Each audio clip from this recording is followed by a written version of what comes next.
Minneapolis police, search warrant! I spoke in the fall about the iceberg I saw ahead.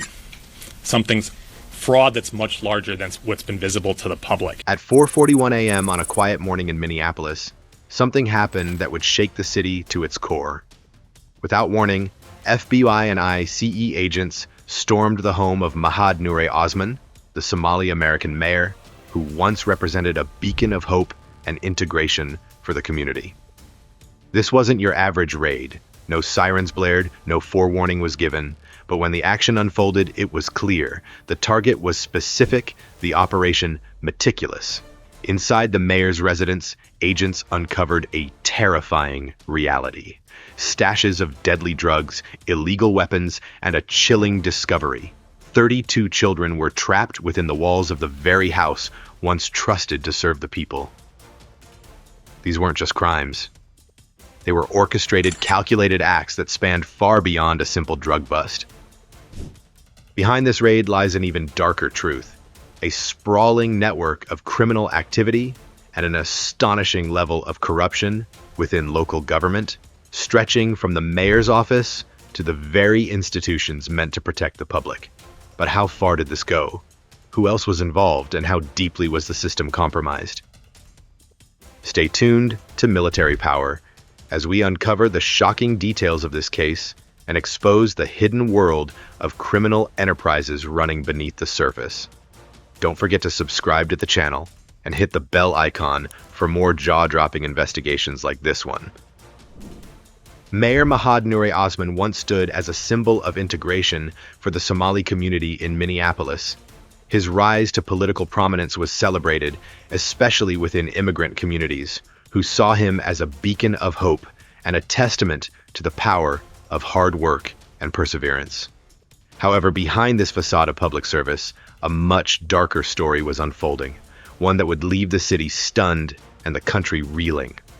Osman's public image as a reformer and leader hid a far more sinister reality. What if his political career wasn't just a success story, but also a shield for illegal activity? For years, FBI and ICE agents had been monitoring Osman. They had built a meticulous case against him, tracking his every move and uncovering alarming ties to a large-scale drug trafficking network. This raid, one of the most significant of its kind, was far more than a routine operation to seize illegal narcotics. It was part of a broader campaign against the entrenched corruption that had wormed its way into the heart of local government. Osman, once seen as a hero, was now at the center of an intricate web of crime that spanned far beyond simple drug deals. What made this case even more chilling was the discovery of a hidden underground tunnel on Osman's property, something no one could have predicted. The tunnel, reinforced and designed for one purpose, was used for smuggling large quantities of narcotics. This wasn't just a simple drug operation. It was a carefully constructed logistics system running beneath the surface where no one could see or interfere. Drugs worth millions of dollars were flowing freely, thanks to this hidden route, and Osman's involvement in it was undeniable. But the reach of this operation wasn't limited to mere drug trafficking. As the investigation unfolded, it became clear that local officials were not only turning a blind eye, but actively helping facilitate these illegal activities. The web of corruption ran deep, involving key figures within local government who had been bought off to protect the operation. With this revelation, it became apparent that this wasn't just a bust about drugs. It was a systemic failure within the government that had allowed criminal organizations to thrive under its watch. The early morning silence in Minneapolis was shattered as FBI and ICE agents executed a surprise raid on the home of Mahad Noure Osman, the Somali-American mayor who had once been seen as a beacon of hope for his community. For months, agents had been tracking Osman, suspicious of his ties to a massive drug network and his involvement in government corruption. But nothing could have prepared them for what they found inside the mayor's home. When the agents raided Osman's residence, what they discovered inside was more horrifying than anyone could have imagined. As they moved through the rooms, the team uncovered an arsenal of illegal weapons, hidden away in various parts of the house. Piles of narcotics, fentanyl, heroin, and cocaine were found stored in locked cabinets and safes, pointing to Osman's deep and active involvement in the drug trade. The drugs, valued at millions of dollars, weren't just evidence of a man trading in illegal substances. They were the markers of a much larger operation that had been thriving right under the community's nose. But the most chilling discovery came when agents found several people trapped in the house, held against their will as part of an operation that had been running right under the city's nose. These individuals weren't just victims of crime. They were part of a much larger scheme that had been hidden behind the mayor's public service role. The discovery was a punch to the gut. The very person the community had trusted to lead them was in fact orchestrating one of the largest criminal enterprises the city had ever seen. Osman had used his power to facilitate the flow of drugs and launder money through shell companies, all while maintaining his position in office. His role was far more than passive. He was deeply involved in the machinery of crime that stretched far beyond his office and reached into the everyday lives of those who trusted him.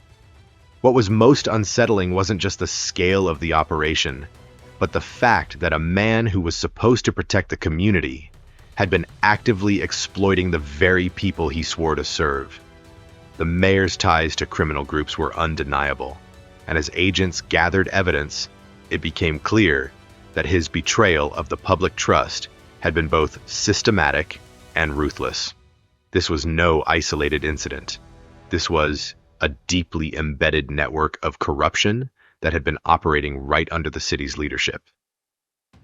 As the investigation continued, more shocking details emerged, revealing how the mayor had used his political influence to shield criminal operations. The hidden network was vast, involving not just drug smuggling, but also exploitation and financial crimes that reached far into the city's infrastructure. Osman's betrayal of his office was a calculated move to benefit himself and protect his illegal activities, and the raid exposed the full extent of his actions.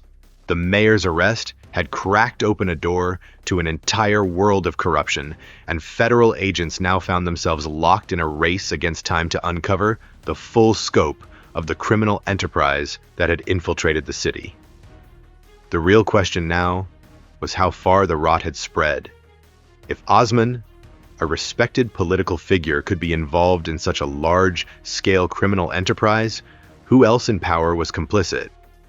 What other dark secrets were buried beneath the surface of the city's government? As federal agents pieced together the evidence, it became clear that the hunt for the full scope of this operation was just beginning. The mayor's arrest was only the first step in dismantling a vast and dangerous criminal network that had been hiding in plain sight. As the FBI and ICE agents combed through the mayor's estate, they were quickly confronted with evidence that went far beyond illicit drugs and weapons. The scale of the operation they had uncovered was much more intricate and widespread than anyone had anticipated. Among the most shocking discoveries was a staggering amount of dirty cash, $420 million, hidden away in various shell companies, all carefully washed to avoid detection. This wasn't just the work of criminals operating in the shadows.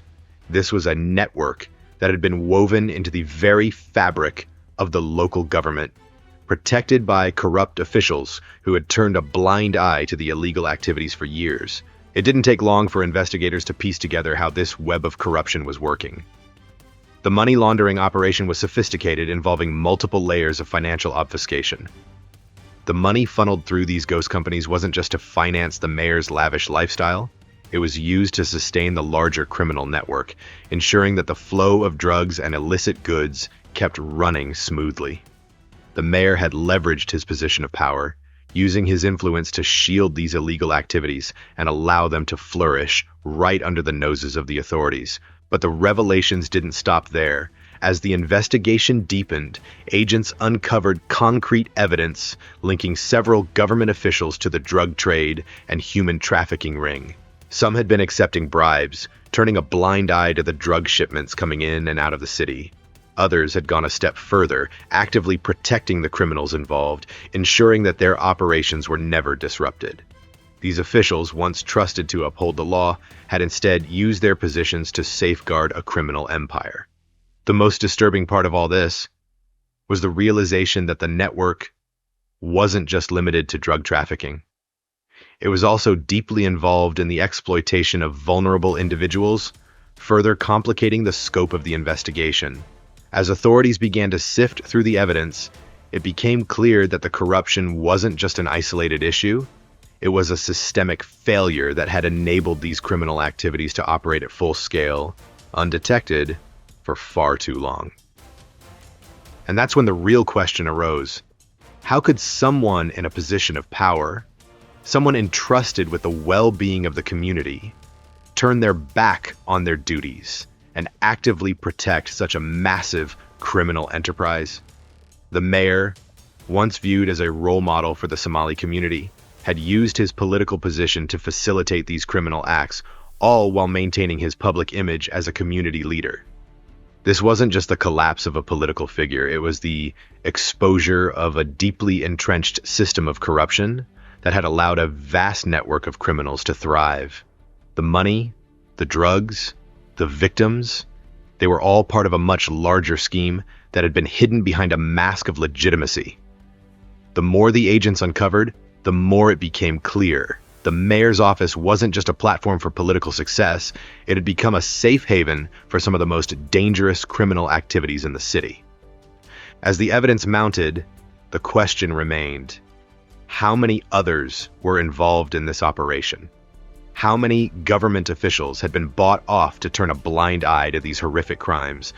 And more importantly, what would it take to dismantle such a deeply rooted network, one that had so successfully manipulated the system for years? The investigation had only just begun, but the stakes were higher than ever. The investigation didn't stop at the mayor's mansion. As the FBI and ICE dug deeper into the network of corruption, they turned their attention to Minneapolis's port, a critical hub that would prove to be just as vital to the criminal operation as the mayor's office. The port was not just a point of entry for goods. It was a major distribution center for illicit drugs, where shipments arrived from international sources, often hidden in plain sight. What the agents uncovered there would change the course of the investigation and send shockwaves through the city. At first, the agents suspected the port was simply being used to funnel drugs into the city. But as they sifted through evidence and followed the trail, they realized just how well organized the operation truly was. Containers arriving at the port from overseas were full of seemingly innocent goods, but hidden among them were tons of narcotics, heroin, fentanyl, and cocaine, ready to be unloaded and distributed across the country. The sheer scale of the operation was staggering. This wasn't just a few small-time dealers. This was a well-coordinated international trafficking ring. As agents began to dig deeper, they discovered the extent to which the port's operations were being manipulated. The drugs weren't just appearing on the docks by accident. They were being deliberately routed through certain checkpoints, bypassing the usual scrutiny that goods in transit would face. The drugs were being moved with military precision, slipping past customs officials, all thanks to the bribery and corruption that had infected key positions within the Port Authority. It was clear now that the corruption reached even further than anyone had imagined. As federal agents combed through the port's shipping records, they uncovered evidence of falsified documentation, tampered inspections, and coordinated efforts to conceal illegal shipments.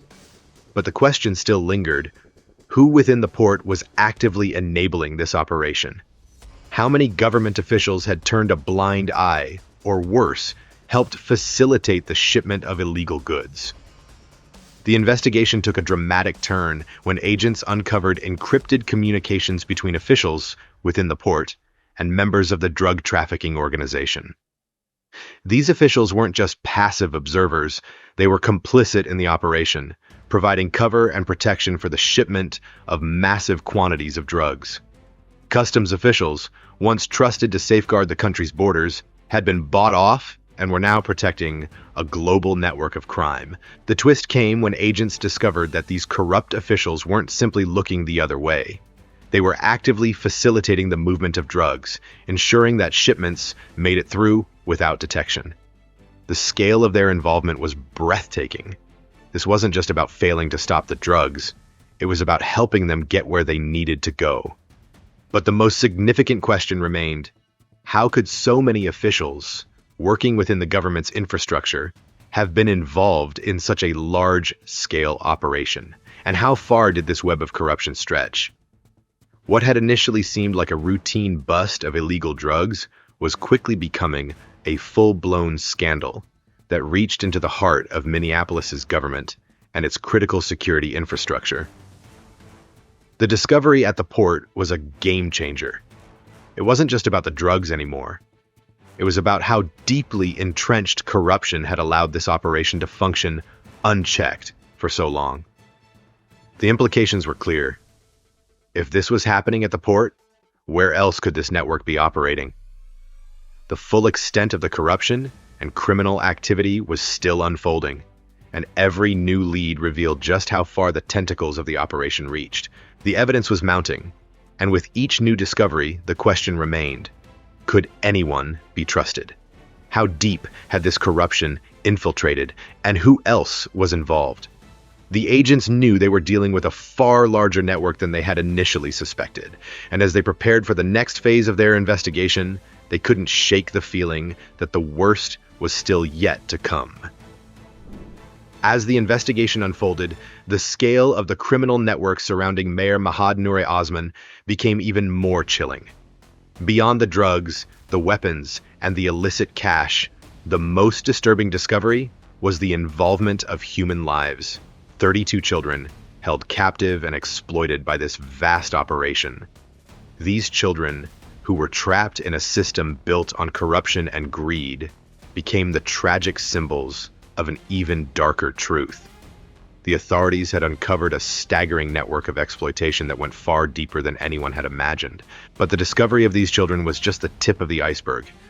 As FBI and ICE agents gathered evidence, they realized that the operation wasn't isolated. In fact, these 32 children were only a small part of a much larger, more sinister system. The authorities quickly set to work compiling a national database to track and monitor the scope of human trafficking across the United States. What started as a local bust in Minneapolis was rapidly turning into a nationwide crisis that spanned across state lines and involved multiple victims. The creation of the database was a critical step in understanding the true magnitude of the problem. Investigators discovered that the number of children affected could easily exceed 400, and that was just the beginning.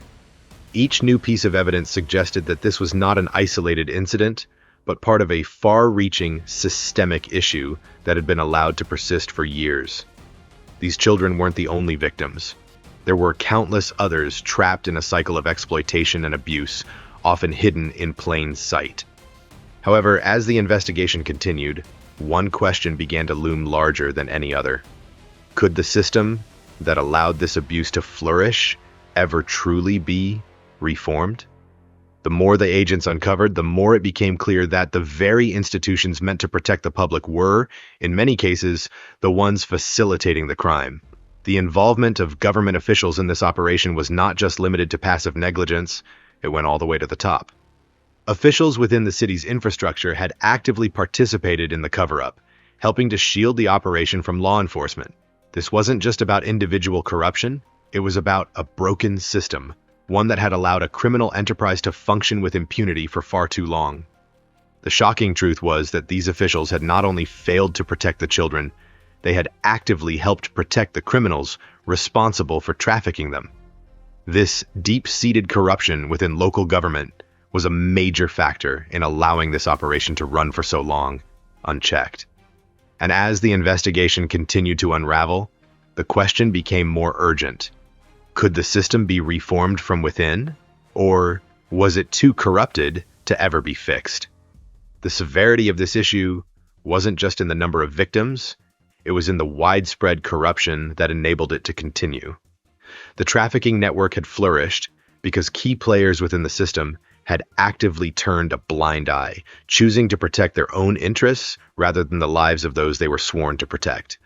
This level of corruption, at every level of governance, made it harder to imagine a future where these crimes could be eradicated without a complete overhaul of the system. The discovery of the children and the subsequent creation of the national database were just the beginning of a long, complicated fight. It wasn't enough to simply track the victims.